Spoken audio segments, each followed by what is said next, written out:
তোমার জন্য ক্রিটিক্যাল প্রশ্নটা হচ্ছে, সকালবেলা ঘুম থেকে উঠে তুমি জানলে আজরাইল এসে তোমাকে বলল যে আজকে তোমার একটি শেষ দিন, আগামীকাল ঠিক এই সময় তুমি মরে যাবে।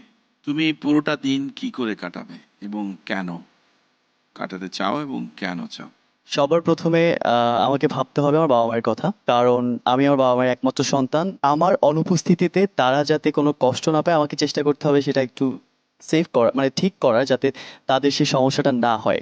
আর যেটা করব, আমার সব স্বপ্নগুলোকে ডায়েরিতে লিখে রাখবো, যাতে ওই ডায়েরিটা যাতে যখন কেউ পড়বে আমার হয়ে যাতে সে আমার স্বপ্নগুলোকে পূরণ করতে পারে। এছাড়াও আমি দুস্থ মানুষদের খুব ভালোবাসি, যারা অসহায় থাকে তাদের প্রতি, এবং রাস্তার পশু পাখিদের প্রতি আমার একটা ভালোবাসা আছে। ওদের জন্য কিছু করার ইচ্ছা ছিল, যেহেতু সেটা করা হবে না, তাই আমার জমানো টাকাগুলো ওদের জন্য দিয়ে যাব।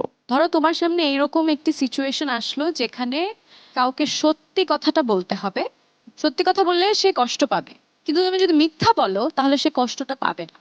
তুমি কোনটা বেছে নেবে, সত্যি বলাটা নাকি কষ্ট না দেয়াটা? আমার মনে হয় মিথ্যে বলে কাউকে সাময়িকভাবে খুশি রাখার থেকে সত্য বলে কাঁদানোটা ভালো।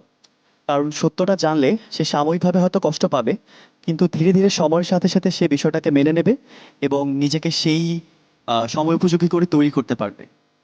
চমৎকার। দেখার দিন এসেছে, স্বপ্ন দেখার বার, ভিড়কে ঠেলে সময় এবার সামনে দাঁড়াবার, খুঁজছে তোমায় মঞ্চ তোমার, দাও সারা আবার ভিড়কে। দীপ্ত স্টার হান্ট সম্পূর্ণ পর্ব দেখতে ভিজিট করুন youtube/দীপ্ত টিভি।